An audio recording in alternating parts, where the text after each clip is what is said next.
Mi hijo y mi nuera comenzaron a reírse cuando entré en la sala del tribunal. Fue una risa fría, calculada, cruel. Jaja, ahora vamos a dejarla sin nada. Escuché que Paola le susurraba a Matías mientras me miraban como si yo fuera basura. Yo, Lidia González, de 71 años, caminaba despacio hacia la mesa de los demandados, sintiendo cada mirada clavada en mi espalda. Ellos no sabían una cosa sobre mí. Una cosa que había mantenido enterrada durante años, desde mi jubilación. Y en cuanto el juez entró y me miró, todo cambió. Sus ojos se abrieron como platos. Se inclinó hacia adelante. «¿Doña Lidia González? ¿Es usted?»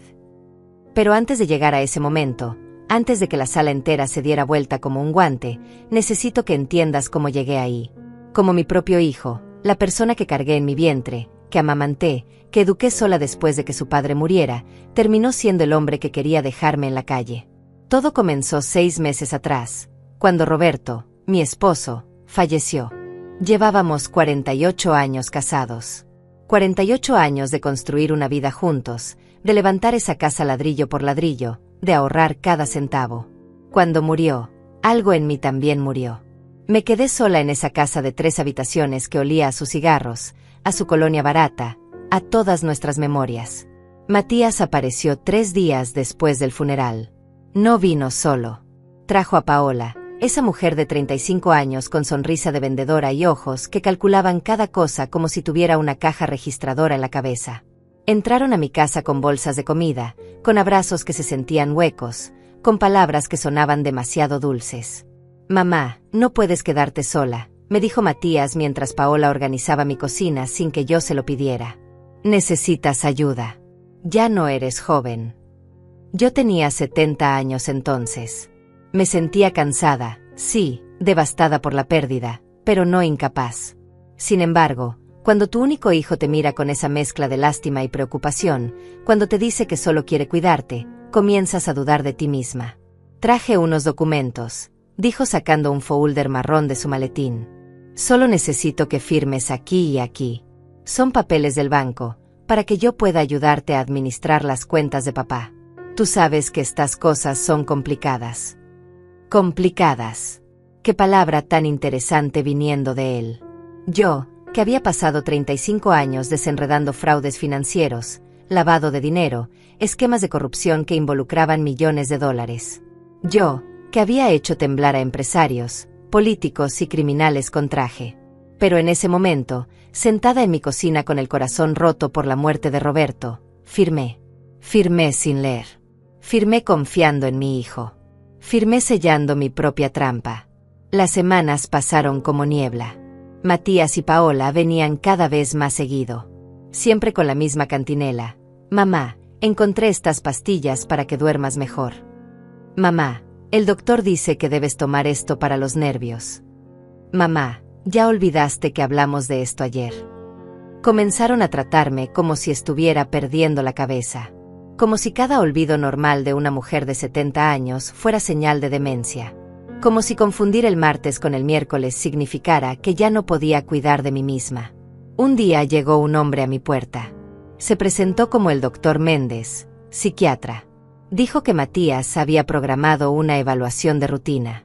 Me hizo preguntas extrañas, me mostró dibujos, me pidió que recordara listas de palabras. Todo el tiempo tomaba notas en una tableta, asintiendo con esa expresión que los médicos usan cuando ya tienen un diagnóstico decidido antes de empezar.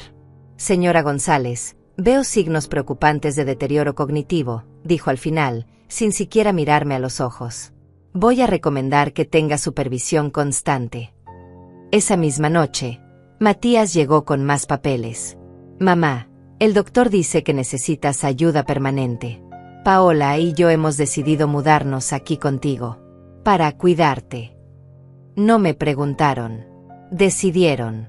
A la semana siguiente, ya estaban viviendo en mi casa. Paola tomó el control de la cocina, de las llaves, del teléfono.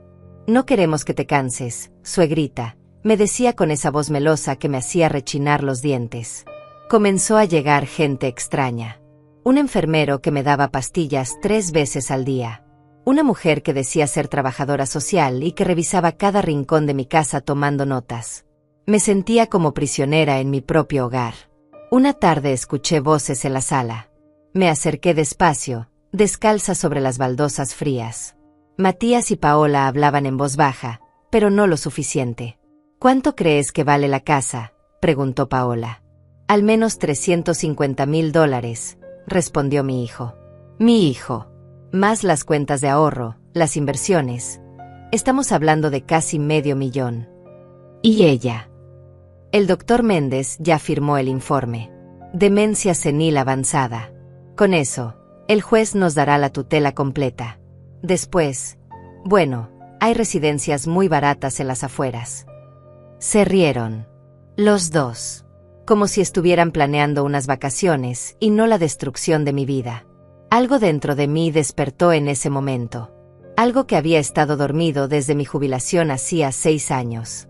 Una chispa. Una rabia fría y calculada que conocía muy bien. Esa noche, sola en mi habitación, miré el techo durante horas. Recordé quién era yo antes de ser solo mamá, antes de ser solo la viuda de Roberto. Recordé los casos, las investigaciones, los criminales que pensaron que podían engañarme y terminaron tras las rejas. Lidia González, fiscal de Justica, 35 años de servicio, 182 casos ganados, 0 derrotas en casos de fraude mayor. Mi hijo acababa de cometer el error más grande de su vida. Había subestimado a su propia madre. Y ahora, parada frente a ese juez que acababa de reconocerme, viendo cómo la sonrisa arrogante de Matías comenzaba a desvanecerse, supe que había llegado el momento de recordarle al mundo quién era realmente Lidia González. La batalla apenas comenzaba. El juez Rubén Castellanos se quedó de pie frente a su silla, mirándome como si hubiera visto un fantasma. Un fantasma de su pasado profesional. Yo lo recordaba perfectamente. Hace 15 años, él era un joven abogado recién graduado que trabajaba en la fiscalía como mi asistente temporal. Yo lo había entrenado personalmente en un caso de malversación de fondos públicos que involucraba a medio ayuntamiento de la ciudad. Doña Lidia, repitió, casi en un susurro. No puedo creer que sea usted. Matías y Paola intercambiaron miradas confusas. Vi cómo la sonrisa de suficiencia de mi nuera se congelaba en su rostro.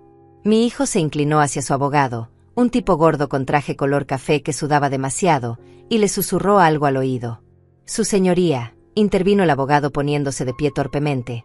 Entiendo que pueda conocer a la señora González, pero precisamente por eso debe entender la delicada situación en la que se encuentra. Una mujer de su edad, con evidente deterioro mental, que necesita protección y cuidado. Mi cliente, su propio hijo, solo busca lo mejor para ella.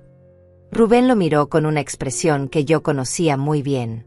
Era la misma cara que ponía cuando alguien intentaba venderle una mentira muy mal construida. Se sentó despacio, abrió la carpeta del caso y comenzó a leer en silencio. El silencio en esa sala se volvió tan denso que podía escuchar mi propia respiración. Yo permanecí callada, quieta, observando, como lo había hecho 1000 veces antes en salas como esa, pero del otro lado. Veamos, dijo finalmente el juez. Según este informe médico del doctor Méndez, la señora González sufre de demencia senil avanzada, olvidos frecuentes, desorientación temporal y espacial, incapacidad para manejar sus finanzas. Levantó la vista hacia mí. ¿Es esto correcto, señora González? Antes de que pudiera responder, Paola se puso de pie. Su señoría, con todo respeto, ella ni siquiera recuerda qué día es hoy. Ayer me preguntó 3 veces si ya había desayunado. La semana pasada salió a la calle en pijama pensando que iba a misa. Necesita ayuda constante. Mentiras. Cada palabra era una mentira perfectamente ensayada. Pero yo seguía sin hablar. Todavía no era mi momento. Siéntese, señora, ordenó Rubén a Paola con voz firme. Luego me miró directamente a los ojos. Doña Lidia, ¿tiene usted representación legal en esta audiencia? No, su señoría, respondí con voz clara y firme. Vine sola. Matías soltó una risa corta, casi un bufido. Claro que vino sola. Ni siquiera sabe dónde está parada. El juez golpeó su mazo una vez. Silencio. Señor González, usted hablará únicamente cuando se le pregunte. Se volvió hacia mí nuevamente. Doña Lidia, ¿entiende usted por qué está aquí hoy? Perfectamente, su señoría. Mi hijo Matías y su esposa Paola están solicitando mi interdicción judicial. Quieren declararme legalmente incapaz de administrar mis bienes y mi vida. Quieren quedarse con mi casa, mis ahorros y encerrarme en algún asilo barato mientras ellos disfrutan de lo que mi esposo y yo construimos durante casi 50 años de trabajo honesto. El silencio que siguió fue absoluto. Matías palideció. Paola abrió la boca, pero no salió ningún sonido. El abogado sudaba aún más, sacando un pañuelo para limpiarse la frente. Veo que está bastante lúcida, comentó Rubén con un tono que casi parecía divertido. Dígame, ¿qué fecha es hoy? Domingo, 12 de marzo de 2024. Son las 10:40 de la mañana. Esta es la sala tercera del Tribunal Civil del Condado. Usted es el juez Rubén Castellanos, quien trabajó bajo mi supervisión en el caso contra el exalcalde Fernández por desvío de fondos públicos en el año 2009. Ganamos ese caso. El exalcalde cumplió 8 años de prisión. Vi cómo Rubén contenía una sonrisa. Matías, en cambio, se veía como si le hubieran dado un puñetazo en el estómago. Su señoría, esto es un acto, intervino el abogado desesperado. Está teniendo un momento de lucidez temporal. El informe médico es claro. El informe médico, lo interrumpí, fue elaborado por un tal doctor Méndez, quien me evaluó una única vez, durante aproximadamente 20 minutos, en mi propia casa, sin ningún estudio complementario, sin revisión de historial médico previo, sin análisis de sangre, sin resonancia magnética, sin absolutamente ninguna prueba objetiva que respalde su diagnóstico. Saqué de mi bolso una carpeta delgada. Mis manos ya no temblaban. Las había entrenado durante décadas para que no temblaran nunca frente a un criminal. Tengo aquí, continué, los resultados de una evaluación neurológica completa realizada hace 2 semanas por la doctora Silvia Romero, neuróloga certificada con 30 años de experiencia. Incluye análisis cognitivos extensos, estudios de imagen cerebral y pruebas de memoria. Conclusión: función cognitiva normal para mi edad. 0 signos de demencia. Le extendí la carpeta al juez. Rubén la tomó y comenzó a revisarla con atención. El abogado de Matías se puso rojo como tomate. Eso es imposible. Ella no puede haber hecho eso sola. Alguien la está manipulando. Nadie me manipula, dije mirándolo fijamente. Durante 35 años fui fiscal de justicia especializada en fraudes financieros y corrupción. Investigué y procesé a 182 criminales. Empresarios, políticos, abogados corruptos. Hice una pausa. Hijos ingratos que estafaban a sus propios padres. Paola se levantó bruscamente. Esto es ridículo. Ella está actuando. Su señoría, tiene que ver cómo es en casa. Se olvida de todo. No puede ni prepararse el desayuno sola. Curioso, respondí con calma, porque las pastillas que me dabas 3 veces al día, las mismas que supuestamente eran para mis nervios, las mandé a analizar. ¿Sabes qué contenían? Benzodiazepinas en dosis lo suficientemente altas como para mantener a cualquier persona en estado de confusión permanente. Las mismas pastillas que producen los síntomas exactos que ustedes necesitaban que yo mostrara. El golpe fue directo. Paola se quedó congelada, con la boca abierta. Matías miró hacia otro lado. Eso es una acusación muy grave, señora González, dijo el juez Rubén, pero su tono no era de reproche. Era de fiscal. Estaba esperando mis pruebas. Tengo el análisis toxicológico completo, dije, realizado por el laboratorio forense Martínez y Asociados. El mismo laboratorio que usábamos en la fiscalía para casos penales. Las pastillas fueron identificadas como diazepam, 10 miligramos, dosis muy superior a cualquier tratamiento normal para ansiedad. Suficiente para producir desorientación, problemas de memoria a corto plazo, dificultad para concentrarse. Saqué otro documento de mi bolso. Esta vez Matías se puso de pie. Mamá, basta. Estás enferma. No sabes lo que dices. Siéntese, señor González, ordenó el juez con voz dura. Ahora. Mi hijo se dejó caer en su silla. Por primera vez vi algo en sus ojos que no había visto antes. Miedo. Miedo real. Pero esto apenas comenzaba. Ellos no sabían ni la mitad de lo que yo había descubierto. No sabían que durante los últimos 2 meses, mientras ellos me creían drogada y confundida en mi habitación, yo había estado investigando cada movimiento que hacían, cada cuenta bancaria, cada documento falsificado, cada mentira. Había despertado a la fiscal que llevaba 6 años dormida. Y esa fiscal nunca, jamás, perdía un caso. El juez Rubén tomó los documentos que le había entregado y los revisó en silencio durante lo que parecieron horas, aunque probablemente fueron solo minutos. Yo permanecí de pie, tranquila, con las manos cruzadas sobre mi bolso. Había aprendido hacía mucho tiempo que en una sala de tribunal, la calma es poder. El que pierde la compostura, pierde el caso. Matías y Paola, en cambio, parecían a punto de explotar. Mi nuera no dejaba de mover la pierna nerviosamente, ese tic que aparece cuando la gente sabe que está atrapada. Mi hijo miraba fijamente hacia la pared, con la mandíbula apretada, como si pudiera hacer desaparecer todo esto con solo desearlo lo suficientemente fuerte. Señor González, dijo finalmente el juez, según los documentos que su madre acaba de presentar, existe evidencia de que ella fue medicada sistemáticamente sin prescripción médica legítima. ¿Tiene algo que decir al respecto? El abogado gordo se puso de pie antes de que Matías pudiera hablar. Su señoría, mi cliente actuó de buena fe, siguiendo las recomendaciones del doctor Méndez. Si hubo algún error en la medicación, fue un malentendido médico, no una acción maliciosa. Un malentendido, repetí con voz suave pero clara. Qué interesante forma de describir un envenenamiento sistemático. Eso es difamación, gritó Paola poniéndose de pie. Usted no puede acusarnos de eso. Solo queríamos ayudarla. Siéntese, ordenó Rubén nuevamente, y esta vez su voz tenía un filo cortante. Esta es la última vez que lo digo. La próxima persona que se levante sin permiso será retirada de la sala. Paola se sentó, pero podía ver cómo le temblaban las manos. Bien. Que tiemble.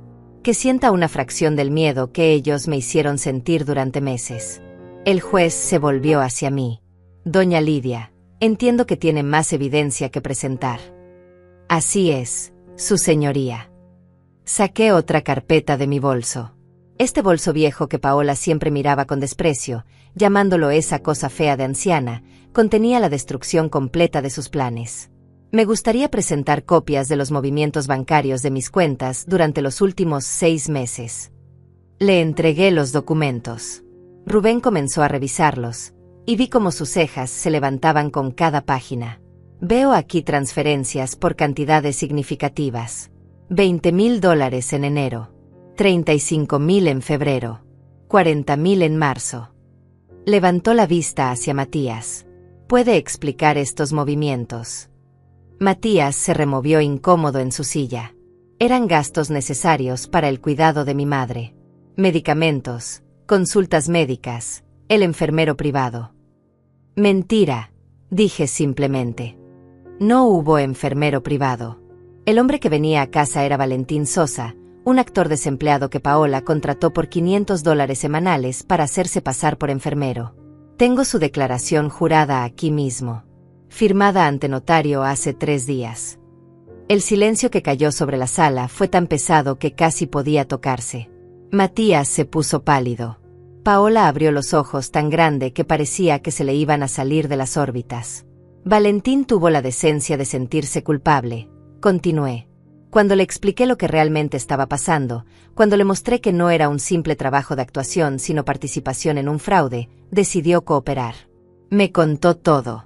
Cómo Paola lo entrenó para que me diera las pastillas, cómo debía anotar cosas en una carpeta falsa para que pareciera un historial médico real, cómo debía decirle a las visitas que yo estaba teniendo un mal día cada vez que alguien venía a verme.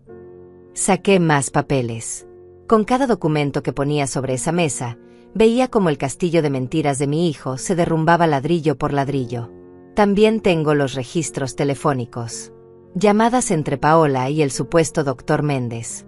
53 llamadas en 3 meses. ¿Sabe qué es interesante, su señoría? Investigué al doctor Méndez.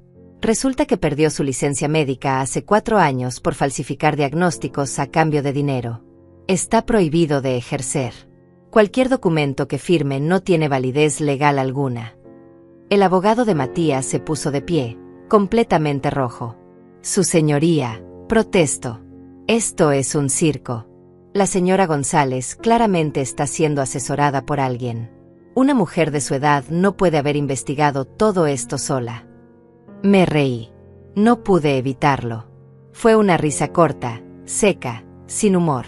Una mujer de mi edad, repetí. Tiene razón en algo. A mi edad, con mi experiencia, esto fue incluso más fácil de lo que pensé. ¿Sabe cuántos casos como este investigué durante mi carrera? Hijos y familiares estafando ancianos, declarándolos incapaces para robarles. Procesé al menos 20 casos idénticos. Conozco cada truco, cada mentira, cada documento falso que se puede usar. Me volví hacia Matías. Mi hijo. La persona que alguna vez fue un niño dulce que me traía flores del jardín. El niño que lloraba cuando veía películas tristes. El joven que juró en la tumba de su padre que siempre me cuidaría. ¿Cuándo te convertiste en esto?, le pregunté, y por primera vez mi voz tembló ligeramente. ¿Cuándo dejaste de ser mi hijo y te convertiste en un criminal? Él no respondió. No me miró. Solo apretó los puños sobre la mesa. Pero Paola sí habló. Todo esto es mentira. Ella está inventando cosas. Está paranoica, enferma. ¿Quieres hablar de mentiras, Paola?, la interrumpí. Hablemos de tus mentiras. Empecemos por tu nombre real.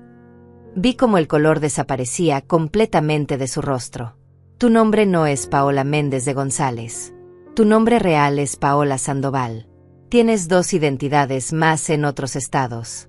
En Texas eres Patricia Morales. En Arizona eres Paula Santos. En cada estado, te casaste con hombres mayores o con hijos de familias adineradas. En cada estado, esos hombres o sus familias terminaron en procesos legales similares a este, acusados de incapacidad mental, despojados de sus bienes. Saqué fotografías. Fotos que mi amiga Gloria había conseguido a través de sus contactos en otras fiscalías. Paola con diferentes hombres, en diferentes bodas, con diferentes nombres. En Texas, el señor William Cooper, de 82 años, fue declarado incapaz después de casarse contigo. Murió 6 meses después en un asilo de mala muerte. Tú te quedaste con su rancho valuado en $800,000. En Arizona, la familia Mendoza perdió su negocio familiar después de que su hijo se casara contigo. Necesito continuar. Paola se levantó de golpe, tirando su silla hacia atrás. Eso es ridículo. No puede probar nada de eso. Puedo probarlo todo, dije con calma.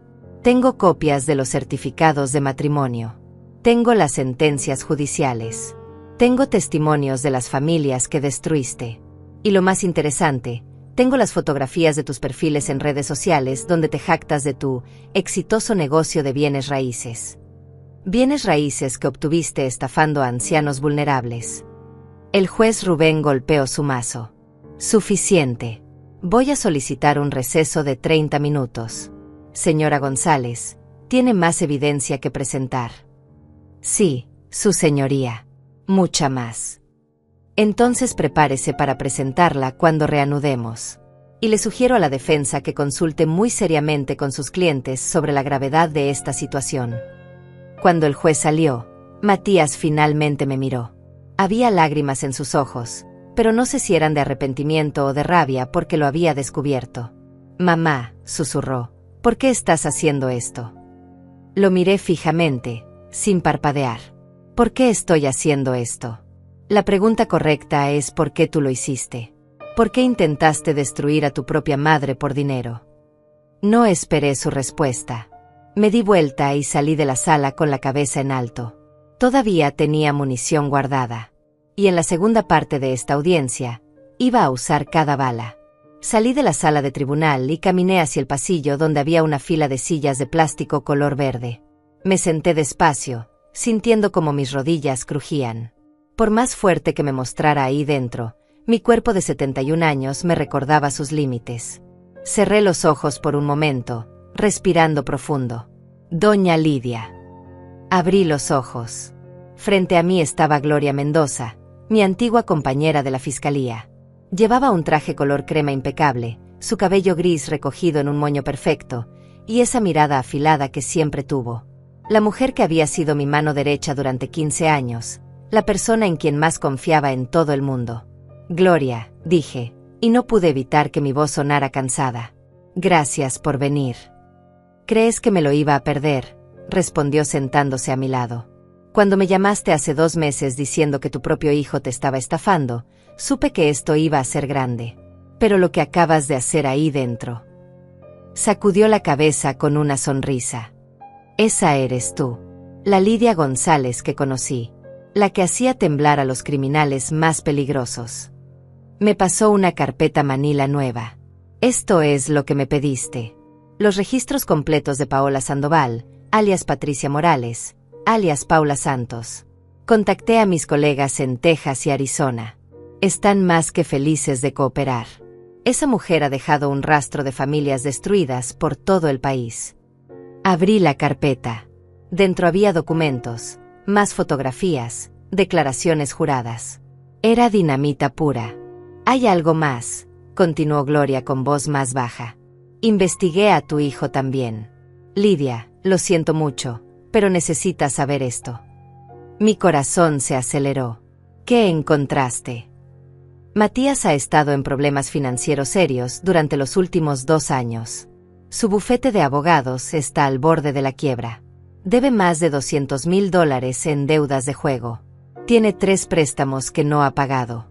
La casa que supuestamente compró con Paola, en realidad está hipotecada hasta el techo. Están desesperados por dinero. Sentí como si me hubieran golpeado en el pecho. Mi hijo, el abogado exitoso que siempre presumía de sus casos importantes, de sus clientes corporativos, estaba arruinado. Y había visto a su propia madre como la solución. Conoció a Paola hace 1 año, siguió Gloria. En un casino. Ella se acercó a él, supuestamente por casualidad. Pero yo no creo en casualidades, Lidia. Creo que ella lo investigó, supo de sus deudas, supo que tenías una casa pagada y ahorros considerables. Y lo sedujo con un plan. Un plan para robarme todo, terminé la frase. Exactamente. Y lo peor es que no eres la primera. Como viste en los documentos, Paola tiene experiencia.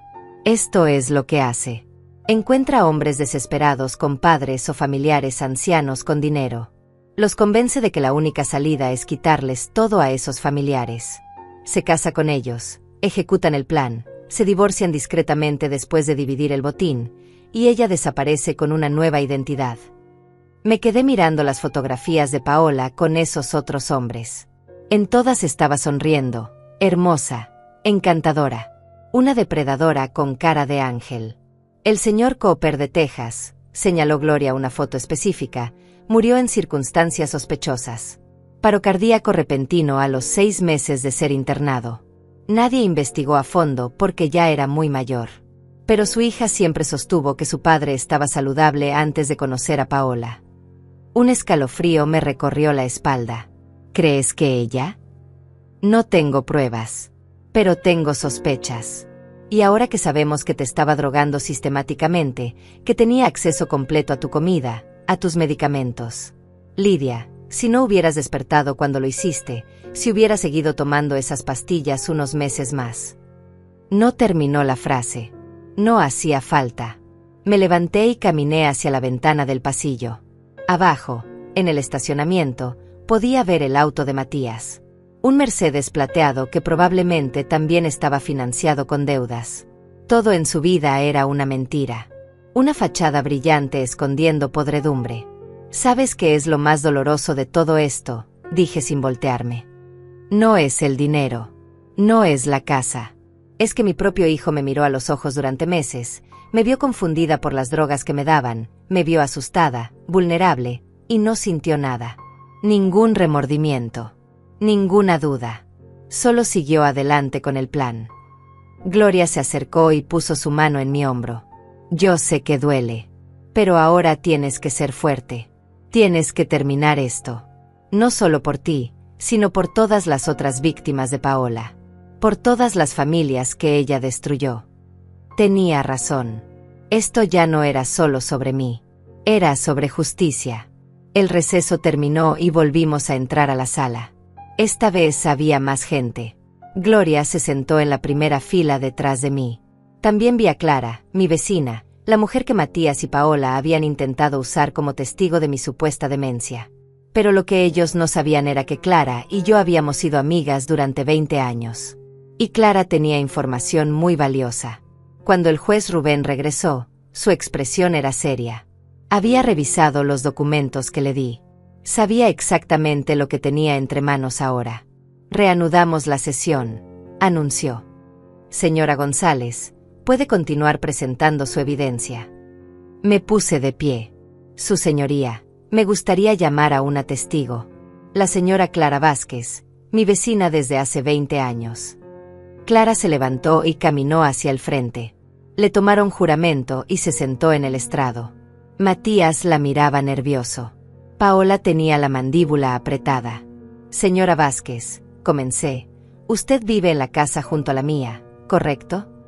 Así es. Hemos sido vecinas desde que usted y don Roberto se mudaron al vecindario.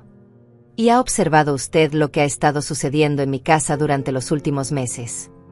Clara asintió. Sí. He visto cómo su hijo y su nuera se mudaron con usted. Cómo empezaron a controlar todo. Cómo usted dejó de salir a caminar por las mañanas, algo que hacía todos los días sin falta. ¿Notó algo más? Sí. Una noche, hace aproximadamente 6 semanas, escuché gritos, voces alteradas. Miré por mi ventana y vi a Paola sacando cajas de su casa, doña Lidia. Cajas grandes que cargó en una camioneta. Al día siguiente le pregunté a usted por esas cajas y me dijo que no sabía de qué le hablaba. ¿Qué había en esas cajas?, pregunté. Hice algo que tal vez no debía hacer, admitió Clara. Pero estaba preocupada por usted. Tomé fotografías. Y al día siguiente, cuando vi que la camioneta seguía estacionada en la calle, me acerqué y miré por la ventana. Eran sus cosas, doña Lidia. Sus joyas, sus álbumes de fotos, la vajilla de porcelana que don Roberto le regaló en su aniversario, sus libros, todo. Paola se puso de pie de golpe. Eso es invasión a la privacidad. Esas eran cosas que íbamos a guardar en una bodega para protegerlas. ¿Protegerlas?, dije volteándome hacia ella. ¿O venderlas? Porque tengo aquí los registros de una casa de empeño donde vendiste mi collar de perlas, el que perteneció a mi abuela, por $1,200. Tengo el recibo. Está a tu nombre. Le pasé el documento al juez. Matías se hundió en su silla.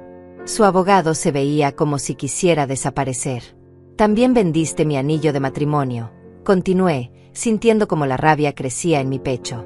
El anillo que Roberto me puso en el dedo hace 48 años. Lo vendiste por $800 para pagar deudas de casino de mi hijo. No es cierto, gritó Paola, pero su voz sonaba desesperada ahora, no indignada. Tengo las grabaciones de seguridad de la casa de empeño. Te muestran claramente vendiendo mis joyas. 3 visitas diferentes. Un total de $11,000 en objetos de valor sentimental que no tenían precio para mí. El juez golpeó su mazo. Señora Paola González, siéntese inmediatamente o la haré retirar de esta sala. Paola se sentó, pero podía ver cómo le temblaba todo el cuerpo. Las paredes se estaban cerrando sobre ella. Y yo todavía tenía más. Mucho más. Porque durante esos 2 meses de fingir estar drogada y confundida, había estado haciendo lo que mejor sabía hacer: investigar, documentar, construir un caso hermético e inapelable. Mi hijo y mi nuera me habían subestimado completamente. Habían visto a una anciana vulnerable y pensaron que sería fácil. No sabían que estaban intentando estafar a la fiscal más temida en la historia de este condado. Y ahora iban a pagar por cada mentira, por cada traición, por cada lágrima que me hicieron derramar. Después del testimonio de Clara, el juez Rubén llamó a otro receso de 15 minutos. Esta vez, cuando salí de la sala, vi algo que jamás olvidaré. Matías estaba en una esquina del pasillo, con las manos en la cabeza, mientras Paola le gritaba en voz baja pero furiosa. Me acerqué lo suficiente para escuchar. Te dije que esto era demasiado arriesgado. Te dije que investigaras mejor a tu madre antes de empezar todo esto, siseaba Paola con veneno en cada palabra. Pero no, tú estabas tan seguro. Es solo una viejita, decías. Mira dónde estamos ahora. Tú fuiste quien planeó todo, respondió Matías levantando la voz. Tú me dijiste exactamente qué decir, qué documentos falsificar, a quién contratar. Esto fue idea tuya desde el principio. Me detuve ahí, escuchando a mi hijo culpar a su esposa, escuchando cómo su matrimonio de mentiras se desmoronaba en tiempo real. Parte de mí quería sentir lástima por él. Parte de mí quería acercarme y decirle que todavía podía arreglar esto, que podía decir la verdad y tal vez, solo tal vez, encontrar un camino de regreso. Pero entonces recordé sus risas cuando entré a la sala. Recordé cómo me miraron como basura. Recordé las noches que pasé confundida, drogada, asustada en mi propia casa. Y esa parte de mí que quería perdonar murió completamente. Gloria apareció a mi lado. ¿Lista para la siguiente ronda? Más que lista, respondí. Es hora de mostrarles el resto. Regresamos a la sala. El ambiente había cambiado completamente. Al principio, Matías y Paola entraron seguros, casi arrogantes. Ahora entraban como condenados caminando hacia su ejecución. El abogado gordo sudaba tanto que había mojado el cuello de su camisa. Cuando el juez Rubén se sentó, me miró directamente. Señora González, entiendo que tiene más evidencia que presentar. Sí, su señoría. Me gustaría presentar documentos relacionados con las finanzas de mi hijo y su esposa. El abogado se puso de pie inmediatamente. Protesto. Las finanzas de mis clientes no son relevantes para este caso. Son absolutamente relevantes, respondí antes de que el juez pudiera hablar, porque demuestran el motivo detrás de todo este fraude. Demuestran por qué decidieron destruir a su propia madre. Rubén asintió. Protesta denegada. Proceda, señora González. Saqué otra carpeta. Esta era más gruesa que las anteriores. Matías González tiene deudas por un total de $217,000. Tiene 3 préstamos vencidos con bancos diferentes. Debe $58,000 a un casino en Atlantic City. Su bufete de abogados ha perdido el 80% de sus clientes en el último año debido a negligencia profesional y quejas éticas. Le pasé los documentos al juez uno por uno. Estados de cuenta bancarios, avisos de cobranza, demandas pendientes. La vida financiera de mi hijo es puesta como un cadáver en una mesa de autopsia. Su casa está hipotecada por el 120% de su valor. Su auto está a 3 meses de ser embargado. Y hace 4 meses, justo antes de que la muerte de mi esposo les diera esta oportunidad, recibió una notificación del Colegio de Abogados advirtiéndole que estaba bajo investigación por malversación de fondos de clientes. Matías no levantó la vista. Tenía la cabeza gacha, derrotado. Ahora hablemos de Paola, continué. O debería decir Paola Sandoval, porque ese es su nombre real. Paola no es abogada como le dijo a mi hijo. Nunca estudió leyes. Nunca fue a la universidad. Lo que sí tiene es un récord criminal en 3 estados diferentes. Paola se puso pálida como papel. En California, fue arrestada por fraude en 2016. Los cargos fueron retirados por un tecnicismo legal. En Nevada, fue investigada por la muerte sospechosa de un hombre de 75 años con quien se había casado 2 meses antes. Sin pruebas suficientes, el caso se cerró. En Texas, como ya mencioné, está el caso de William Cooper, otro anciano muerto en circunstancias extrañas después de casarse con ella. Saqué fotografías. Fotos policiales de Paola con diferentes nombres, diferentes peinados, pero siempre la misma mirada fría y calculadora. Lo que hace Paola es simple pero efectivo. Busca hombres en problemas financieros que tengan familiares ancianos con dinero. Los seduce, los convence de que la única solución es quitarle todo a esos familiares. Planea cada detalle, los documentos médicos falsos, las medicaciones para crear confusión, el aislamiento social de la víctima. Luego ejecutan el plan, obtienen el dinero, y ella desaparece con una nueva identidad. Gloria se puso de pie desde su asiento en la audiencia. Su señoría, soy Gloria Mendoza, ex fiscal del estado. He estado ayudando a la señora González en su investigación. Tengo contactos en Texas, Arizona y California que confirman todo lo que ella está diciendo. También tengo declaraciones juradas de 2 familias que fueron víctimas del mismo esquema. El juez la miró sorprendido. Fiscal Mendoza, la recuerdo. Trabajó varios casos importantes hace años. Así es, su señoría. Y puedo asegurarle que lo que está viendo aquí es un patrón criminal claro y documentado. Paola Sandoval es una depredadora profesional. Y Matías González, lamentablemente, es su cómplice más reciente. Rubén se volvió hacia el abogado de Matías. Su cliente tiene algo que decir en su defensa. El abogado miró a Matías, esperando instrucciones. Mi hijo finalmente levantó la vista. Nos miramos por primera vez en toda la audiencia. Realmente nos miramos. Vi sus ojos rojos, tal vez de lágrimas contenidas, tal vez de rabia. No estaba segura y ya no me importaba. No tengo nada que decir, murmuró Matías.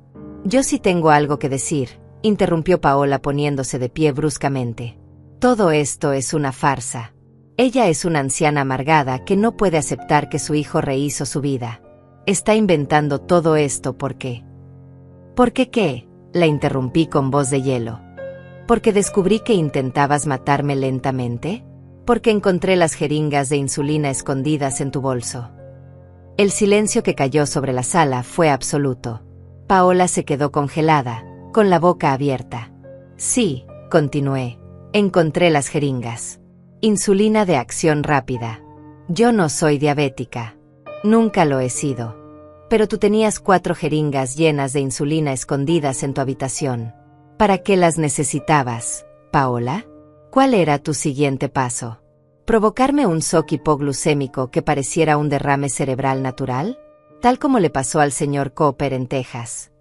Eso es ridículo. No puede probarlo. Puedo probarlo todo. Saqué fotografías de las jeringas. Las encontré hace 3 semanas. Las documenté. Las mandé a analizar. Son exactamente lo que digo que son. Y el laboratorio forense confirmó que las huellas dactilares en las jeringas son tuyas. Paola comenzó a retroceder, sacudiendo la cabeza. No, eso no prueba nada. También tengo las grabaciones, dije con calma mortal. ¿Recuerdas cuando pensabas que yo estaba dormida en mi habitación, drogada como todas las noches? No siempre estaba dormida, Paola. A veces solo fingía. Y grabé tus conversaciones con mi hijo. Grabé cuando discutían sobre cuánto tiempo más debían esperar. Grabé cuando dijiste que era mejor acelerar el proceso, porque yo estaba tomando demasiado tiempo en morir naturalmente, punto. Saqué mi teléfono celular.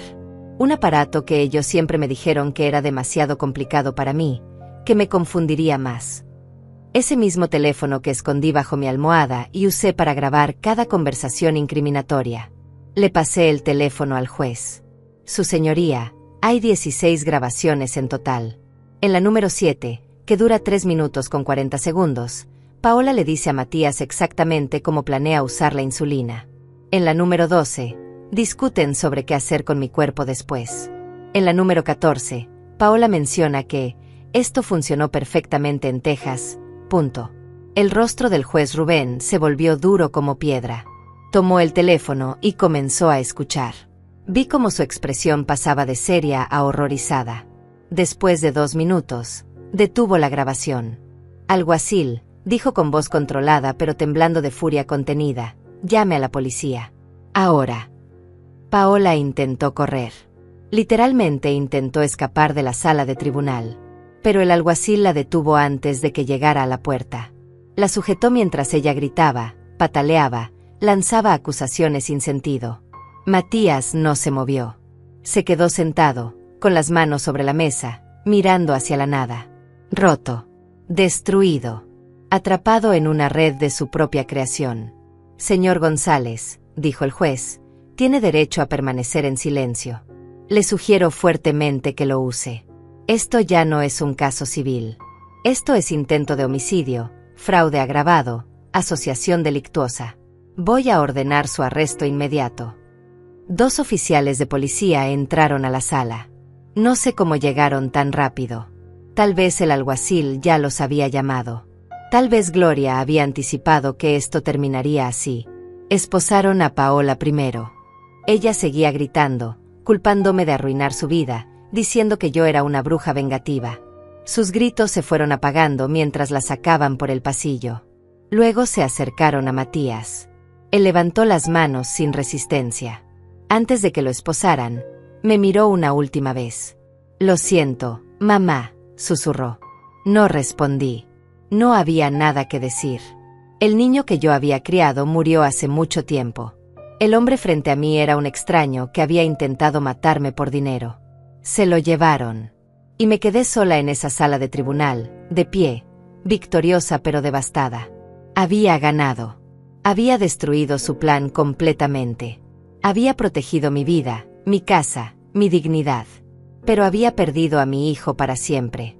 Cuando la sala se vació, me quedé sentada en silencio.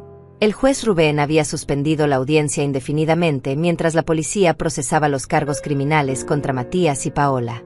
Gloria se acercó y se sentó a mi lado sin decir nada. A veces el silencio es el mejor consuelo. «Hiciste lo correcto», dijo finalmente.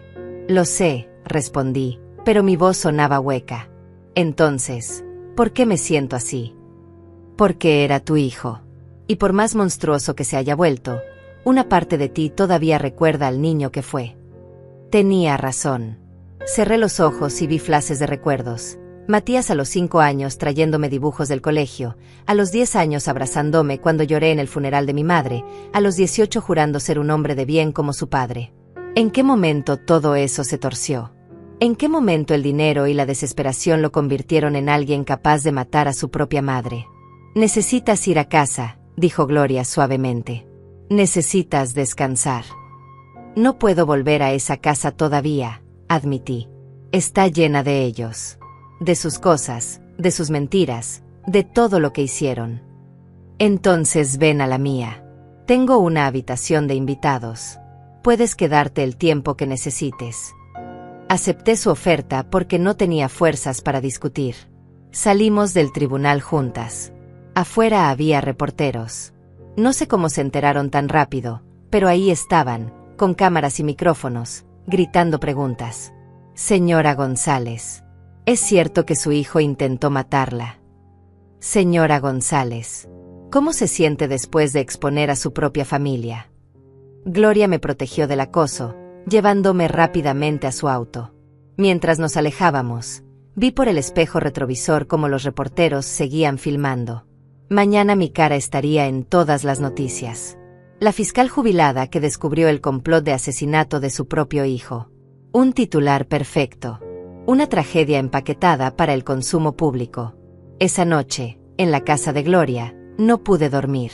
Me quedé mirando el techo de la habitación de invitados, pensando en todo lo que había descubierto durante mi investigación. Porque la verdad era aún más oscura de lo que había revelado en el tribunal. 2 semanas antes de la audiencia, mientras seguía fingiendo estar drogada y confundida, escuché otra conversación. Era tarde en la noche. Matías y Paola pensaban que yo estaba profundamente dormida gracias a las pastillas que me habían dado con la cena. Pero yo había aprendido a esconder las pastillas bajo mi lengua y escupirlas cuando se iban. Estaban en la sala, bebiendo vino, hablando en voz baja. Me arrastré silenciosamente por el pasillo hasta poder escucharlos mejor. «¿Cuánto más tenemos que esperar?», preguntaba Matías con frustración. «Los acreedores me están presionando. Necesito el dinero ahora». «Tranquilo», respondió Paola con esa voz sedosa que usaba cuando lo manipulaba. «Ya casi termina todo. Una vez que el juez la declare incapaz, transferimos todo a tu nombre y luego... Bueno, los accidentes pasan. Especialmente con ancianos frágiles». «No sé si puedo hacerlo», murmuró Matías. «Es mi madre.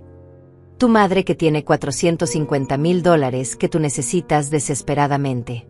Tu madre que está viviendo cómodamente mientras tú te hundes en deudas. ¿Es justo eso? Tú eres su único hijo. Ese dinero debería ser tuyo de todas formas». Escuché cómo Paola lo convencía, palabra por palabra, de que matarme era la solución lógica.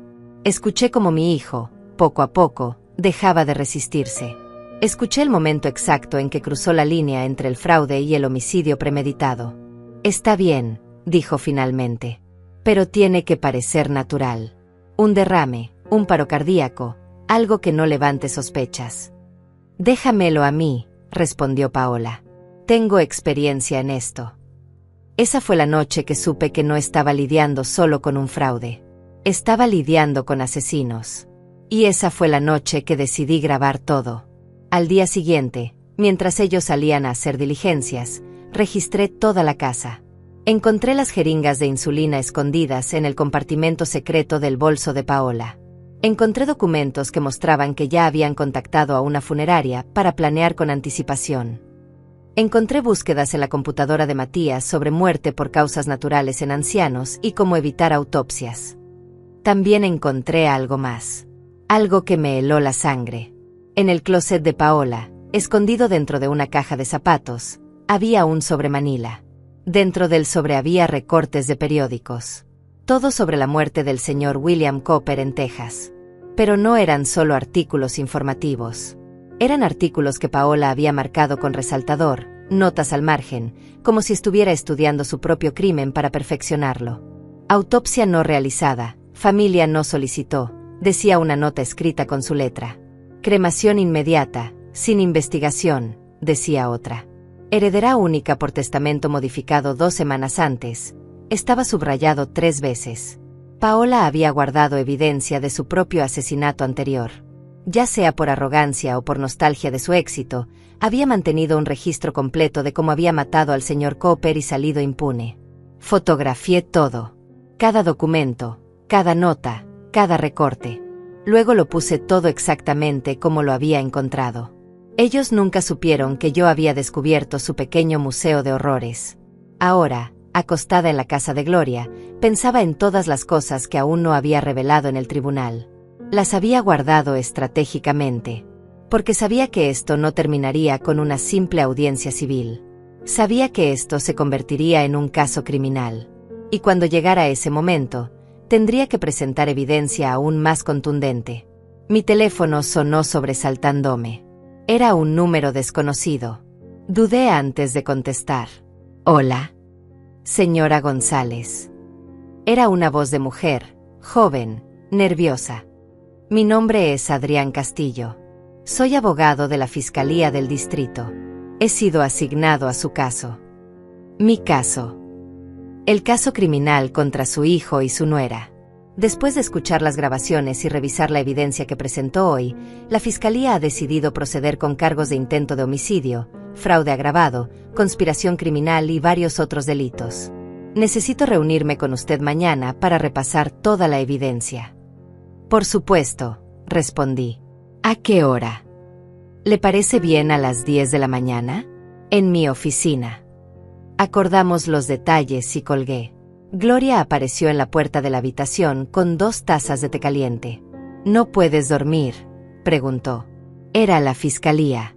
Van a procesar a Matías y Paola criminalmente. Gloria asintió mientras me pasaba una taza. Me lo imaginaba. Con la evidencia que presentaste hoy, no tenían opción. Esto va a ser grande, Lidia. Muy grande. Lo sé. Tomé un sorbo de té. Estaba muy caliente, pero me gustó sentir algo en mi garganta que estaba seca de tanto hablar en el tribunal. Gloria, hay algo más que no dije hoy. ¿Qué cosa? Encontré evidencia de que Paola mató al señor Cooper en Texas. Lo envenenó lentamente con insulina, igual que planeaba hacer conmigo. Y tiene todo documentado, como si fuera un trofeo. Gloria se sentó pesadamente en la silla junto a la cama. Dios mío. Tienes esa evidencia. Fotografías de todo. Pero no las presenté hoy porque quiero dárselas directamente al fiscal. Esto va más allá de mi caso. Paola necesita ser investigada por homicidio en Texas. Las familias de sus otras víctimas merecen justicia también. Tienes razón, acordó Gloria. Mañana, cuando te reúnas con el fiscal Castillo, dale todo. Cada pieza de evidencia. Asegurémonos de que Paola Sandoval nunca vuelva a lastimar a otro anciano. Pasamos el resto de la noche hablando, recordando los viejos tiempos en la fiscalía, los casos que ganamos juntas, las victorias que celebramos. Fue reconfortante recordar quién era yo antes de todo esto. No solo una víctima, no solo una madre traicionada, sino una mujer que dedicó su vida a la justicia. Y aunque mi propio hijo se había convertido en el criminal que yo solía perseguir, no iba a detenerme ahora. Iba a asegurarme de que él y Paola pagaran por todo. No por venganza, sino porque era lo correcto. Porque algunas cosas son más importantes que la sangre. Como la verdad. Como la justicia. Como proteger a otras personas inocentes de depredadores como Paola. Finalmente, cerca del amanecer, me quedé dormida. Y por primera vez en 6 meses, dormí sin miedo. Sin pastillas envenenadas en mi sistema. Sin asesinos viviendo bajo mi techo. Sin tener que fingir demencia para proteger mi propia vida. Dormí como la mujer libre que había vuelto a ser. A la mañana siguiente me desperté con el sol entrando por la ventana de la habitación de invitados de Gloria. Por un momento, desorientada, no supe dónde estaba. Luego todo regresó como una avalancha. El tribunal, las revelaciones, el arresto de Matías y Paola. La realidad cayó sobre mí con todo su peso. Gloria ya estaba despierta, preparando desayuno en la cocina. El olor a café recién hecho me recibió cuando salí de la habitación. «Buenos días», me saludó. «Tienes que comer algo antes de ir a la fiscalía. Será un día largo». Tenía razón. Comí poco, apenas unos huevos revueltos y una tostada, pero el café me ayudó a despejarme. A las 9:30, Gloria me llevó en su auto a las oficinas de la Fiscalía del Distrito. El edificio era el mismo donde yo había trabajado durante 35 años. Entrar ahí después de 6 años de jubilación se sintió extraño, como regresar a una vida anterior. El fiscal Adrián Castillo resultó ser un hombre joven de no más de 35 años, delgado, con lentes y una expresión seria que me recordó a mí misma cuando era joven y hambrienta de justicia. Nos recibió en su oficina, que estaba desordenada con carpetas y documentos apilados por todas partes.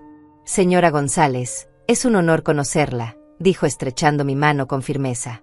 «He leído sobre varios de sus casos. Son legendarios en esta oficina». «Gracias», respondí simplemente. No estaba de humor para nostalgias profesionales. «Vamos directo al grano», continuó Adrián mientras abría una grabadora sobre su escritorio.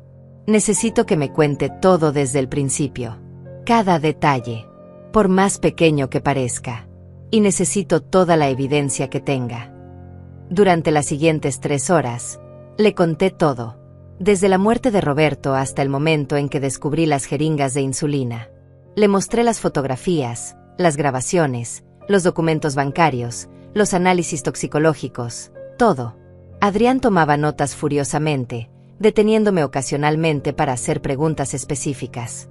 Cuando llegué a la parte sobre los recortes de periódicos que encontré en el closet de Paola, se detuvo abruptamente.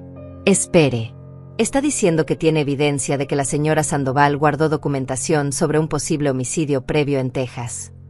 «Exactamente», respondí. Saqué mi teléfono y le mostré las fotografías que había tomado.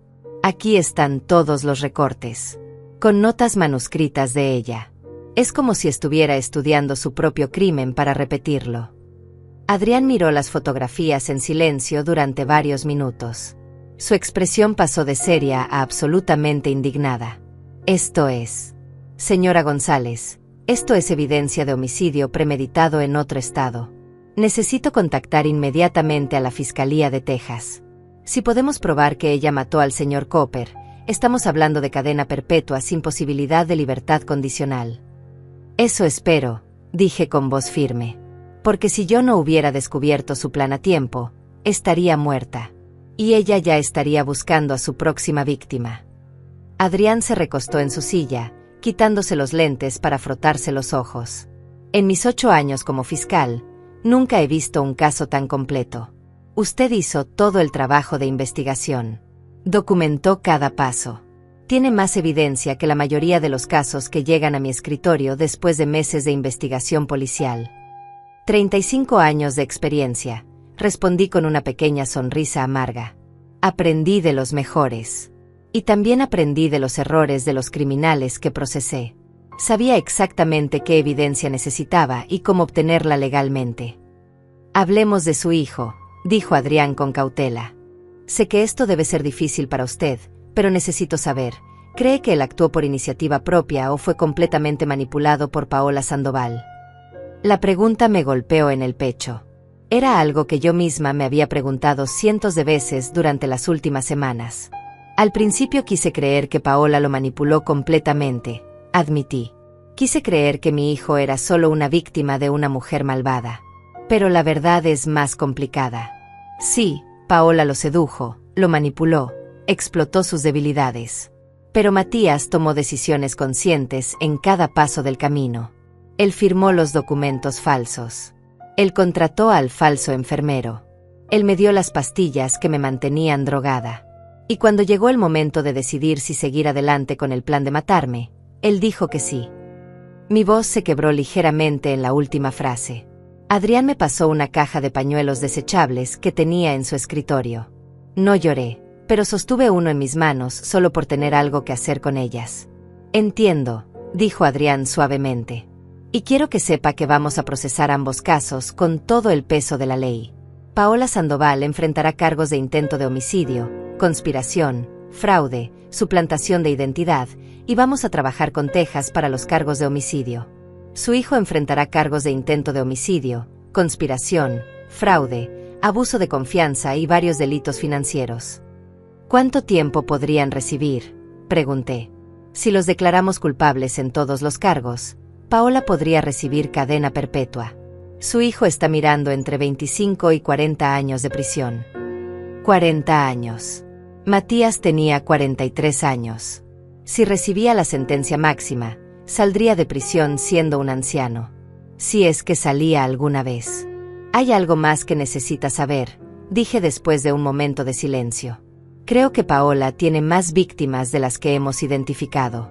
Los casos en Texas, Arizona y California son solo los que pude confirmar. Pero una depredadora así, con su nivel de sofisticación, no comienza de la nada. Probablemente hay más. Necesita ser investigada a fondo en todos los estados donde ha vivido. Estoy de acuerdo, respondió Adrián. Voy a contactar al FBI. Este tipo de fraude cruzando líneas estatales cae bajo jurisdicción federal. Ellos tienen recursos para hacer una investigación completa de su historial. La reunión continuó hasta pasado el mediodía. Repasamos cada pieza de evidencia, cada testimonio, cada detalle legal. Adrián me explicó el proceso que seguiría, la lectura de cargos, la audiencia preliminar, el juicio. Me preguntó si estaba preparada para testificar, para enfrentar a mi hijo en una corte criminal. Estoy preparada, le aseguré. He testificado en cientos de casos. Este no será diferente. Pero ambos sabíamos que era mentira. Este caso era completamente diferente. Porque esta vez, el acusado era mi propia sangre. Cuando finalmente salimos de la oficina de Adrián, eran casi las 3 de la tarde. Gloria me esperaba en el pasillo, hojeando unos documentos. ¿Cómo te fue?, preguntó. Adrián va a proceder con todos los cargos. También va a contactar al FBI y a la Fiscalía de Texas. Paola va a enfrentar justicia por todo lo que ha hecho.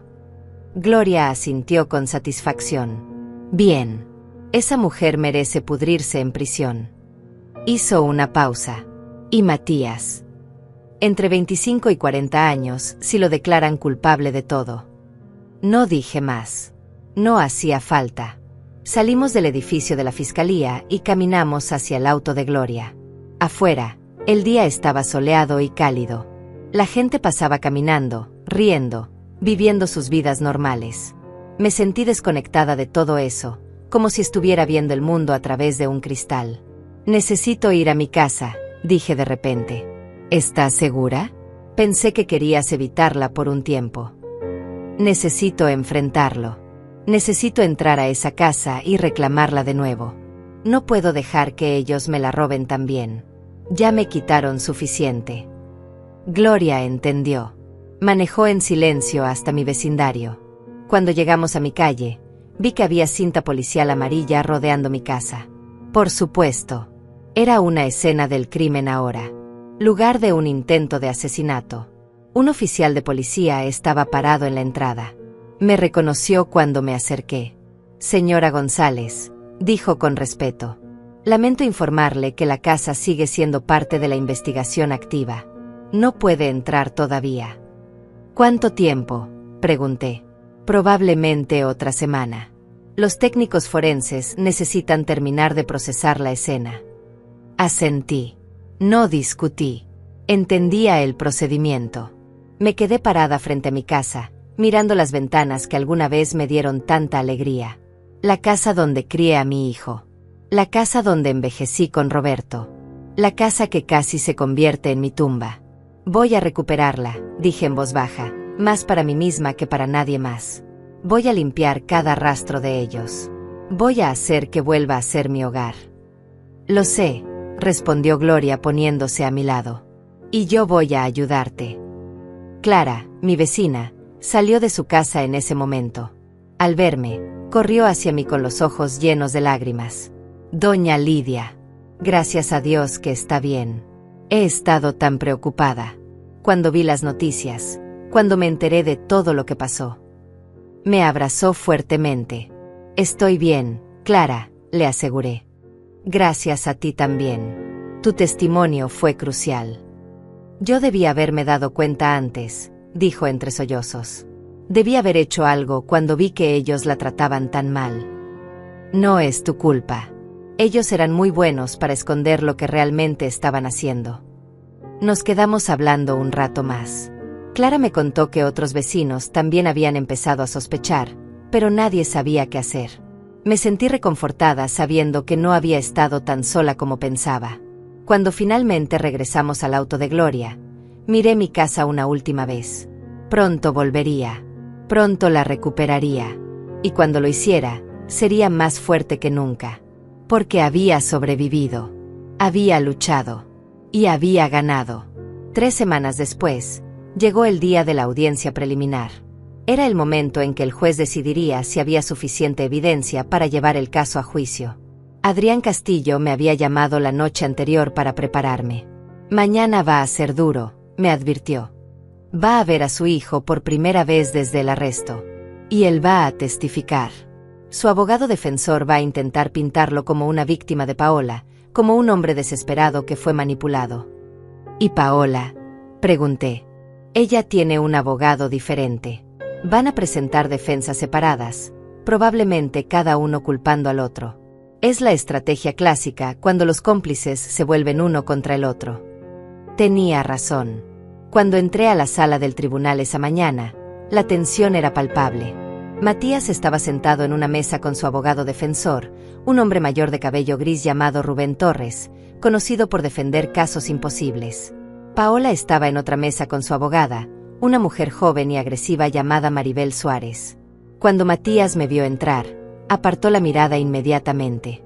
Paola, en cambio, me fulminó con los ojos, como si todo esto fuera mi culpa y no consecuencia de sus propios crímenes. El juez que presidía era diferente al de la audiencia civil. Este era el juez Mario Delgado, un hombre de unos 60 años con reputación de ser extremadamente duro con crímenes contra ancianos. Había leído sobre él en los periódicos durante mis años en la fiscalía. Nunca había trabajado directamente con él, pero sabía que era justo y que no toleraba tonterías. Procederemos con la audiencia preliminar en el caso del Estado contra Matías González y Paola Sandoval, anunció el juez Delgado. Fiscal Castillo, puede presentar su caso. Adrián se puso de pie y durante la siguiente hora presentó un resumen devastador de toda la evidencia. Las grabaciones de audio donde Paola y Matías planeaban mi muerte. Los análisis toxicológicos de las pastillas. Las jeringas de insulina. Los documentos financieros falsificados. Los testimonios de Valentín, el falso enfermero. Las declaraciones de Clara. Todo. La sala estaba en completo silencio. Incluso los reporteros que llenaban las bancas del público parecían horrorizados por los detalles. Cuando Adrián terminó, el abogado de Matías se puso de pie. Su señoría, comenzó Rubén Torres con voz solemne, mi cliente no niega que cometió errores graves, pero fue víctima de una manipulación sistemática por parte de Paola Sandoval. Ella lo sedujo, explotó sus problemas financieros, y lo convenció paso a paso de participar en este esquema. Mi cliente nunca habría hecho algo así por sí solo. Era un abogado respetado, un hombre de familia, hasta que conoció a esta mujer. «Mentira», gritó Paola desde su mesa. Su abogada intentó calmarla, pero ella se soltó. «Él fue quien me buscó. Él me dijo que su madre tenía dinero. Él planeó todo. Orden, bramó el juez golpeando su mazo. Señora Sandoval, siéntese y permanezca callada o la sacaré de esta sala. Paola se sentó, pero su rostro estaba rojo de furia. Su abogada, Maribel, se puso de pie rápidamente intentando controlar el daño. Su señoría, mi clienta está bajo extremo estrés emocional. Pero tiene razón en algo. Matías González no es la víctima que su abogado pretende pintar. Tenemos evidencia de que él contactó a mi clienta específicamente porque sabía de su experiencia en asuntos financieros complejos. Asuntos financieros complejos, repitió Adrián con incredulidad. Así es como llama al asesinato y el fraude ahora. El juez Delgado levantó la mano. Suficiente. No voy a permitir que esta audiencia se convierta en un circo. Fiscal Castillo, tiene más evidencia que presentar. Sí, su señoría. Me gustaría llamar a testificar a la señora Lidia González. Mi corazón comenzó a latir más rápido. Sabía que este momento llegaría, pero nada me preparó realmente para caminar hacia ese estrado, hacer el juramento, y sentarme frente a mi hijo sabiendo que mi testimonio lo enviaría a prisión. Adrián comenzó con preguntas básicas. Mi nombre, mi edad, mi relación con los acusados. Luego empezó a profundizar. Señora González, ¿puede describir para la corte qué sucedió después de la muerte de su esposo? Respiré profundo y comencé a contar la historia. Cada detalle. Cómo Matías apareció con documentos para firmar. Cómo comenzaron a drogarme. Cómo me trataban como si fuera senil. Cómo descubrí su plan para matarme. Mientras hablaba, miraba a Matías. Él mantenía la vista fija en la mesa, con las manos entrelazadas tan fuertemente que sus nudillos estaban blancos. Algunas veces lo veía tragar saliva con dificultad. Otras veces parecía que estaba conteniendo lágrimas. Señora González, continuó Adrián, ¿en algún momento su hijo mostró remordimiento? Intentó detener el plan. No, respondí con voz clara. Hubo un momento, en una de las grabaciones, donde él dudó brevemente. Pero Paola lo convenció rápidamente. Y después de eso, él siguió adelante sin vacilación. ¿Cómo se sintió cuando descubrió que su propio hijo planeaba matarla? La pregunta me golpeó como un puñetazo. Tuve que tomar un momento antes de responder. Me sentí como si el hijo que crié hubiera muerto, dije finalmente. Como si un extraño hubiera tomado su lugar. Porque el niño que yo conocí, el joven que juró cuidarme siempre, jamás habría hecho algo así. Este hombre frente a mí no es mi hijo. Es un criminal que comparte su rostro. Escuché un sollozo ahogado. Matías tenía la cabeza entre las manos. Su abogado le susurraba algo, pero él no respondía. Cuando Adrián terminó, el abogado Rubén Torres se acercó para el contrainterrogatorio. Señora González, comenzó con voz suave, casi amable. Usted fue fiscal durante muchos años, ¿correcto? 35 años. Una carrera impresionante. Debe haber desarrollado habilidades muy específicas. Habilidades para investigar, para encontrar evidencia, para construir casos contra acusados. Así es. No es posible que haya usado esas habilidades para exagerar o malinterpretar las acciones de su hijo. Que haya visto un crimen donde solo había un hijo preocupado intentando ayudar a su madre anciana. Lo miré directamente a los ojos. Tengo grabaciones de ellos planeando mi asesinato. Tengo jeringas de insulina que encontré escondidas en su habitación. Tengo análisis toxicológicos probando que me drogaban sistemáticamente. ¿Qué parte de eso es malinterpretación? Torres cambió de táctica. Su hijo estaba en una situación financiera desesperada. ¿No es posible que Paola Sandoval explotó esa desesperación? ¿Qué lo manipuló hasta convertirlo en algo que nunca fue? Mi hijo es un adulto de 43 años, respondí. Es un abogado con educación universitaria. Conoce la ley. Conoce la diferencia entre el bien y el mal. Nadie puede obligar a otra persona a planear un asesinato. Esa fue su elección. Y ahora tiene que vivir con las consecuencias. No hubo más preguntas después de eso. Bajé del estrado y regresé a mi asiento junto a Gloria, quien había estado presente en toda la audiencia. Luego fue el turno de la abogada de Paola, Maribel Suárez. Ella llamó a declarar a Paola misma, lo cual me sorprendió. Era arriesgado que un acusado testificara en una audiencia preliminar. Paola subió al estrado luciendo muy diferente a como la había visto antes. Sin maquillaje, con el cabello recogido en una cola simple, vestida con ropa modesta. Claramente intentaba verse como una víctima. Señorita Sandoval, comenzó su abogada, ¿puede decirnos cómo conoció a Matías González? Nos conocimos en un evento social hace un año, respondió Paola con voz temblorosa, muy diferente a su tono usual. Él fue muy encantador. Me contó sobre su madre, sobre cómo ella estaba envejeciendo y él estaba preocupado. Me enamoré de él. Mentiras. Todo mentiras. Pero ella era buena actriz. ¿Y cuándo comenzó a hablar sobre los problemas con su madre? Poco después de que empezamos a salir. Él me decía que su madre estaba perdiendo la memoria, que necesitaba ayuda. Me pidió que lo ayudara a cuidarla. Yo solo quería apoyar al hombre que amaba. ¿En algún momento planeó usted hacerle daño a la señora González? Jamás, exclamó Paola con lágrimas en los ojos. Lágrimas falsas, perfectamente calculadas. Yo solo seguía las instrucciones de Matías. Él me decía qué medicinas darle, qué documentos firmar. Yo confiaba en él. Pensé que estábamos haciendo lo mejor para su madre. Era un espectáculo impresionante. Si yo no hubiera tenido las grabaciones, si no hubiera visto los recortes de periódicos de sus víctimas anteriores, casi podría haberle creído. Pero Adrián tenía esas grabaciones. Y cuando llegó su turno para el contrainterrogatorio, las usó con precisión quirúrgica. Señorita Sandoval, comenzó Adrián con voz fría, es cierto que ha usado al menos 3 nombres diferentes en los últimos 10 años. Paola palideció. Eso fue por razones personales. Es cierto que estuvo casada con el señor William Cooper en Texas, quien murió en circunstancias sospechosas 6 meses después de su matrimonio. Eso no tiene nada que ver con... ¿Es cierto que guardó recortes de periódicos sobre la muerte del señor Cooper? Recortes con notas escritas por usted analizando cómo evitó una investigación. El silencio en la sala era absoluto.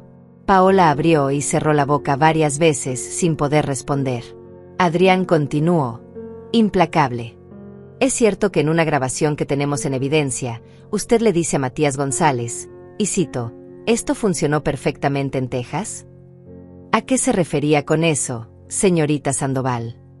Paola rompió. Completamente. Comenzó a gritar, a llorar, a acusar a Matías, al juez, a mí, a todos. Ustedes no entienden. Esa vieja tenía demasiado dinero. No se lo merecía. Yo trabajé duro toda mi vida y nunca tuve nada. Era justo que...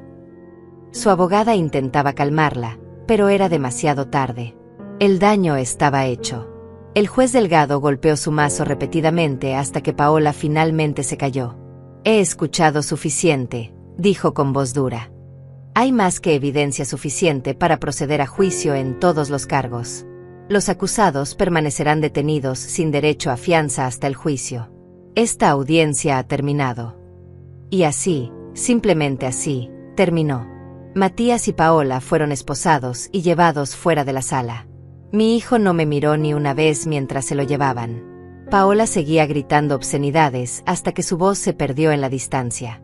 Me quedé sentada, sintiendo un extraño vacío. Había ganado. Otra vez. Pero esta victoria no se sentía triunfante. Se sentía como una cicatriz que nunca sanaría completamente. El juicio completo tomó 6 semanas. 6 semanas de testimonios devastadores, evidencia abrumadora, y la lenta destrucción pública de 2 personas que habían intentado destruirme primero.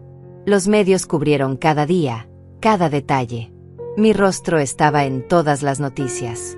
La fiscal jubilada que destapó el complot de su propio hijo.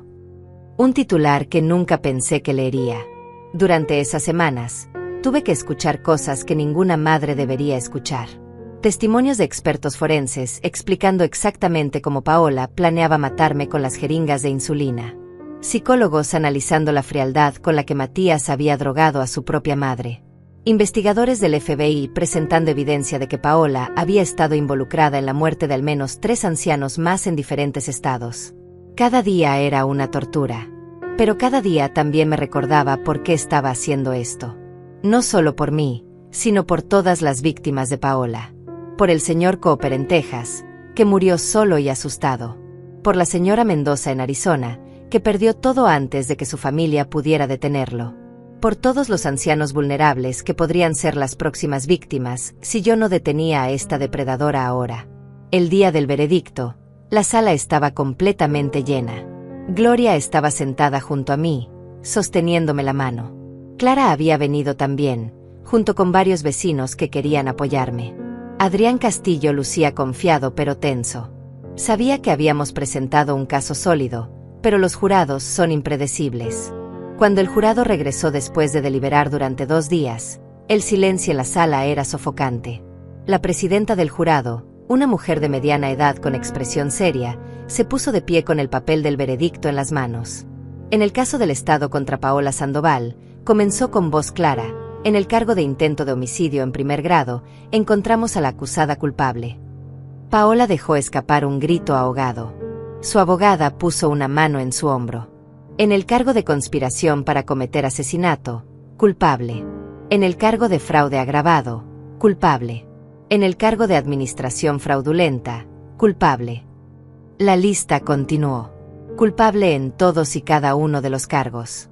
17 en total. Luego fue el turno de Matías. En el caso del Estado contra Matías González, en el cargo de intento de homicidio en primer grado, encontramos al acusado culpable. Vi cómo mi hijo cerraba los ojos. Una lágrima rodó por su mejilla. En el cargo de conspiración para cometer asesinato, culpable. En el cargo de fraude agravado, culpable. En el cargo de abuso de confianza familiar, culpable. Culpable en todos los cargos también. 15 en total. El juez Mario Delgado programó la sentencia para 2 semanas después. En ese tiempo, tuve que tomar decisiones difíciles.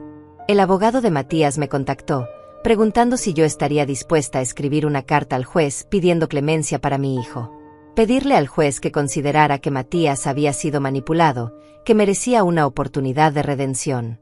Me senté en la casa de Gloria durante horas, mirando una hoja de papel en blanco. Intenté escribir algo. Intenté encontrar palabras que pudieran salvar a mi hijo de décadas en prisión. Pero cada vez que tomaba la pluma, recordaba su risa cuando entramos al tribunal aquel primer día. Recordaba las grabaciones donde planeaba mi muerte con tanta frialdad. Recordaba las noches que pasé drogada, confundida, aterrorizada en mi propia casa. No escribí la carta. Algunas acciones están más allá del perdón. El día de la sentencia llegó. El juez Delgado escuchó las declaraciones finales de ambas partes. El abogado de Paola intentó argumentar que ella merecía misericordia, que había tenido una infancia difícil, que la sociedad la había fallado. El juez lo escuchó en silencio y luego negó con la cabeza. Señorita Sandoval, dijo con voz dura, usted es una depredadora calculadora que ha dejado un rastro de destrucción a través de múltiples estados. Ha mostrado 0 remordimiento. Ha intentado culpar a todos excepto a usted misma. Representa un peligro permanente para la sociedad, especialmente para nuestros ciudadanos más vulnerables. Hizo una pausa. Por los crímenes de los que ha sido declarada culpable, la sentenció a cadena perpetua sin posibilidad de libertad condicional. Además, será extraditada a Texas para enfrentar cargos de homicidio en el caso de William Cooper. Paola gritó. Intentó levantarse, pero los alguaciles la sujetaron. Seguía gritando mientras se la llevaban de la sala. Esta vez, sus gritos no eran de actuación. Eran de verdadera desesperación. Luego fue el turno de Matías. Su abogado hizo un último intento de apelar a la clemencia del juez, argumentando que mi hijo había sido una buena persona antes de conocer a Paola, que merecía una segunda oportunidad. El juez Delgado miró a Matías directamente. Señor González, usted no fue un hombre desesperado que cometió un error en un momento de debilidad. Usted planeó sistemáticamente, durante meses, asesinar a su propia madre. La mujer que lo crió, que lo educó, que sacrificó todo por usted. Lo hizo por dinero. Por pura codicia. Matías mantenía la cabeza gacha. Sin embargo, continuó el juez, reconozco que usted no tiene antecedentes criminales previos. Y reconozco que, aunque esto no lo excusa, fue influenciado por Paola Sandoval. Por lo tanto, mi sentencia será algo menor que la de ella. Hizo una pausa dramática. Lo sentencio a 35 años de prisión sin posibilidad de libertad condicional por 15 años. Cuando salga, si es que sale, será un anciano. Tendrá la edad que su madre tiene ahora. Tal vez entonces entienda lo que intentó quitarle. 35 años. Matías tenía 43. Saldría a los 78, si vivía tanto tiempo. Toda su vida, desperdiciada. Los alguaciles se acercaron para llevárselo. Pero antes de que lo tocaran, Matías se volvió hacia mí. Por primera vez en todo el juicio, me miró directamente a los ojos. «Mamá», dijo con voz quebrada, «lo siento. Siento todo. Sé que no merezco tu perdón, pero necesito que sepas que lo siento». Lo miré en silencio durante un largo momento. Parte de mí quería correr hacia él, abrazarlo, decirle que lo perdonaba. Pero otra parte, la parte que había sobrevivido a su traición, se mantuvo firme. «Yo también lo siento», respondí finalmente. «Siento que el hijo que crié está muerto. Siento que permitiste que la codicia destruyera todo lo bueno que había en ti. Siento que elegiste el dinero sobre tu propia madre». Hice una pausa. «Pero más que nada, siento que nunca conociste realmente a la mujer que te dio la vida. Porque si la hubieras conocido, si hubieras entendido quién era yo realmente, nunca habrías intentado esto». Se lo llevaron después de eso. Salí de la sala del tribunal con Gloria a mi lado. Afuera, los reporteros me esperaban con sus cámaras y micrófonos. Esta vez no huí de ellos. «Señora González, ¿cómo se siente después de la sentencia?» Respiré profundo. Me siento aliviada de que se haya hecho justicia. Me siento triste por el hijo que perdí. Pero principalmente, me siento agradecida de estar viva. Y espero que mi historia sirva de advertencia para otros ancianos que puedan estar en situaciones similares. Nunca permitan que nadie, ni siquiera su propia familia, los haga sentir indefensos. Siempre hay una manera de luchar. 2 meses después, finalmente pude regresar a mi casa. La policía había terminado con la investigación. Contraté a una empresa de limpieza profesional para limpiar cada rincón. Doné o tiré todo lo que Paola y Matías habían dejado. Repinté las paredes. Cambié los muebles. Convertí su habitación en una oficina. La casa se sentía diferente ahora. Más pequeña sin Roberto. Más silenciosa sin el peso de la traición. Pero era mía nuevamente. Clara y otros vecinos vinieron a ayudarme a reinstalarme. Gloria se quedó conmigo las primeras semanas hasta que me sentí cómoda estando sola nuevamente. Poco a poco, reconstruí mi vida. 6 meses después del juicio, recibí una carta. Era de una mujer en Florida llamada Maribel Santos. Me contaba que su madre había sido víctima de un esquema similar al que Paola intentó conmigo. Gracias a mi caso, a toda la publicidad que recibió, ella había reconocido las señales a tiempo. Había salvado a su madre y había logrado que arrestaran a los estafadores. «Usted salvó a mi madre», escribió. «Su valentía nos dio la fuerza para luchar». Esa carta fue la primera de muchas. Recibí docenas de cartas de familias que habían usado mi historia para proteger a sus seres queridos ancianos. Algunas me pedían consejo. Otras solo querían agradecerme por hablar públicamente. Me di cuenta de que mi batalla no había sido solo por mí. Había sido por todos ellos también. Ahora, cuando me siento en mi jardín por las tardes, mirando las flores que planté donde Roberto solía sentarse a leer el periódico, pienso en todo lo que pasó. Pienso en lo cerca que estuve de perderlo todo. Y pienso en la fuerza que encontré dentro de mí, esa misma fuerza que me convirtió en una fiscal temida hace décadas. Tengo 71 años. Sobreviví a un intento de asesinato de mi propio hijo. Perdí a mi familia, pero recuperé mi vida. Y aunque el dolor nunca desaparece completamente, he encontrado paz en saber que luché, que no me rendí, que no permití que me convirtieran en víctima. Soy Lidia González. Fui fiscal de justicia durante 35 años. Y cuando mi propio hijo intentó destruirme, le recordé al mundo que algunas mujeres simplemente no pueden ser vencidas. Esta es mi historia. Una historia de traición, supervivencia y justicia. Y espero que sirva para recordarles a todos que nunca es demasiado tarde para luchar por lo que es correcto. Nunca.